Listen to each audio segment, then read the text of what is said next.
Hello बच्चों, नमस्कार, जय हिंद, जय भारत।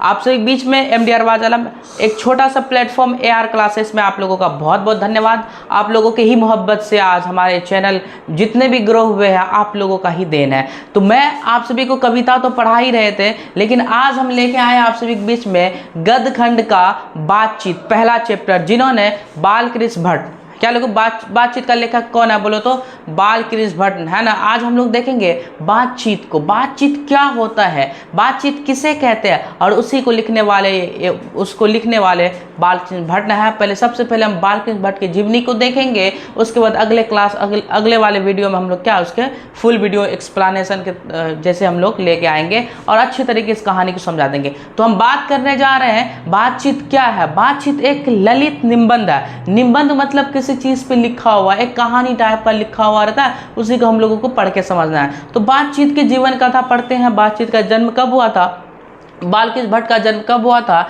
निधन कब हुआ था, बालकृष्ण किस तरीके से थे, याद रखिए। बालकृष्ण भट्ट जो थे वो उसके पिता एक व्यापारी थे, है ना। बालकृष्ण भट्ट की ज़िंदगी में बहुत ज़्यादा मुसीबत आया जब उसके पिताजी का निधन हो गए, और निधन होने के बाद उसके वो व्यापार को संभालते थे, पिताजी के बिजनेस को संभालते थे, लेकिन नहीं उसके बस से हो रहा था। बहुत ज़्यादा परेशान थे, छोटे उम्र के थे, जिसके कारण उसको साहित्य लिखने में बहुत ही ज़्यादा रुचि लगता था। पढ़ने लिखने में वो बहुत ही बेहतर थे, और वो उन्होंने क्या किए, पढ़ते पढ़ते उन्होंने नूतन ब्रह्मचारी एक रचना लिखे जो 33 वर्ष तक के बहुत ही ज़्यादा क्या किया समाज के लोग उसको पढ़े अच्छे तरीके से, वो एक साहित्य के रूप में उभर के आया। तो आज हम उसी के बारे में पढ़ने जा रहे हैं, बालकृष्ण भट्ट के। ये क्या है, बालकृष्ण भट्ट उसने कहा बातचीत है ना, क्या बोले तो बातचीत बालकृष्ण भट्ट ने लिखा है इसके जीवन। तो चलो तुम लोगों को लेके चलते हैं। इसका जन्म कब हुआ था, निधन कहाँ हुआ था, इसके माता पिता के नाम क्या थे। तो मैं बात करता हूँ। तो पहला इसका जन्म हुआ था 23 जून 1844 ईस्वी में। 23 जून 1844 में जन्म हुआ। उसके बाद इसका निधन हो जाता है 20 जुलाई 1914 में। जन्म लिया तो मरेगा ही ना। उसके बाद कहता है निवास स्थान इलाहाबाद उत्तर प्रदेश। निवास स्थान, स्थान मतलब होता है जगह जहाँ पे वो रहते थे। निवास स्थान क्या होता है बोले तो उत्तर प्रदेश है। माता का नाम क्या थे, पार्वती देवी। पिताजी का नाम था बेनी प्रसाद, जो एक पैसे से व्यापारी थे। भाई ये क्वेश्चन 1000 बार पूछा हुआ है, बालकृष्ण भट्ट के पिताजी क्या थे, है ना। मजदूर थे, किसान थे, क्या थे, एक व्यापारी थे। क्या थे बोले तो एक व्यापारी थे। उसके बाद इसके शिक्षा के बारे में हम जानकारी करें। इन्होंने शिक्षा कहाँ से प्रारंभ किया था, तो शिक्षा प्रारंभ में स्कूल से ही किया 1867 ईस्वी में। कब बोले तो 1867 ईस्वी में प्रयाग मिशन स्कूल। कहाँ से, प्रयाग मिशन स्कूल से एंट्रेंस की परीक्षा पास किया था।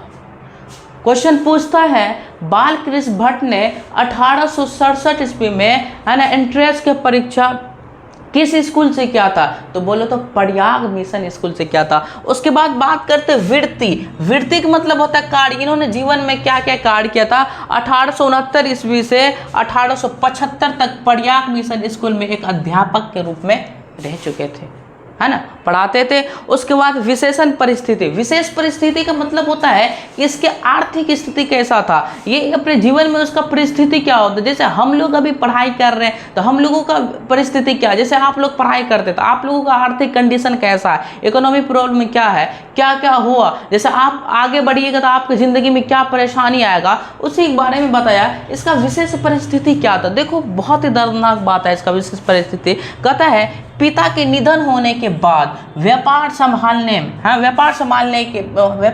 के नाम पे घर का बुरा हाल हो चुका था। याद रखिए, एक पिता जो होता है, हमारे पिता एक घर का एक मजबूत जो है ना, जिस पे घर टिका हुआ खोटा रहता है, वही हमारे पिताजी। भले हमारे पिता कोई काम नहीं करता है, लेकिन हम लोगों को यकीन रहता है, सब रहता है मेरे पिता क्या है, घर में है, कोई चीज़ का टेंशन नहीं होता है। इसके पिता एक व्यापारी थे, और इसके पिता का निधन होने के बाद ये बेचारा क्या व्यापार को संभाल नहीं पा, पढ़ने लिखने वाले नहीं संभाल पा रहा था, जिसकी वजह से इसके घर का क्या हो गया, स्थिति पूरा बुरा हो गया था। लेकिन इसको साहित्य पढ़ने में मन लग रहा था, है ना, साहित्य पढ़ने में मन लग रहा था। और ये इसलिए कहते हैं कि पढ़ाई पे ध्यान दो, जब पढ़ेगा लिखेगा तो कुछ बन पाओगे।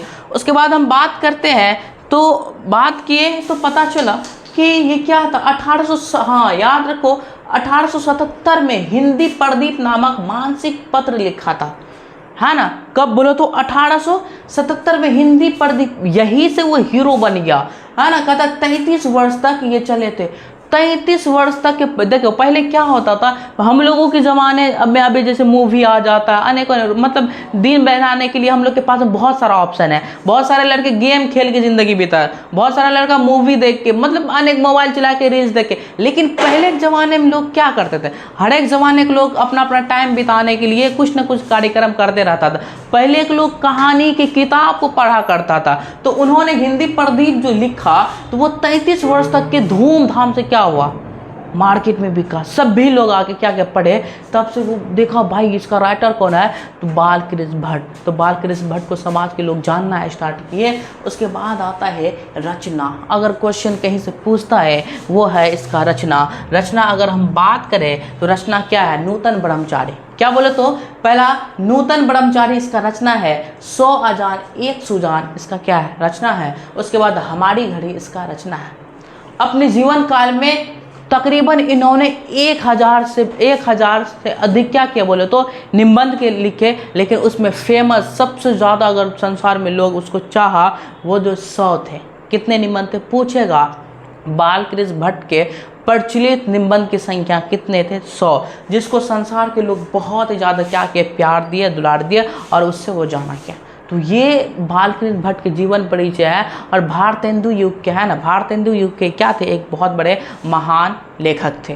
तो ये बालकृष्ण भट्ट जी का जीवनी हो गया खत्म। आप लोग वीडियो को रोक के और रोकने के बाद ये सब चीज़ को पढ़ें, ये सब चीज़ को उतारिए और बेहतर तरीके से इसको समझ जाइए। इससे क्वेश्चन बाहर नहीं आएगा। हम बात करने जा रहे हैं, आप लोगों को अगर वीडियो अच्छा लगे लाइक कमेंट शेयर करें। इसके बाद हम लोग बगैर किताब देखे कहानी की जैसे मस्तिष्क जैसे हम लोग पढ़ेंगे, बातचीत क्या होता है, थोड़ा इंट्रो आप लोगों को करा देते, बातचीत करने का तरीका। जैसे आज हम लोग भाई ये बातचीत चैप्टर क्यों दिया, आखिर हम इसको पढ़े तो पढ़े क्यों, यही तो बात है ना। कोई हमको क्या करे, बातचीत करने आता, हाँ बातचीत करने आता भाई, तो बातचीत दिया क्यों, इसी के बारे में तो पढ़ने के लिए आया है। तो बातचीत करने का तरीका अलग अलग होता है। कोई स्पीच दे के बातचीत करता है, दो आदमी बीच बातचीत होता है, बूढ़े आदमी के बीच में क्या बात होता है, दो प्रेमी और प्रेमिका के बीच में क्या बात होता है, दो दोस्त के बीच में क्या होता है, इसी के बारे में हम लोग क्या करेंगे, पढ़ेंगे। और बातचीत से लोग किस तरीके से खुश होता है इसके बारे में पढ़ेंगे। और हमारे वीडियो को लाइक कमेंट शेयर सब्सक्राइब कीजिए और ज़्यादा से ज़्यादा शेयर कीजिए ताकि हमारा चैनल बेहतर हो पाए और आप लोगों के लिए इसी तरीके से अच्छे तरीके से कंटेंट लेके आएंगे। जय हिंद जय भारत। वीडियो को लाइक करना ना भूलें।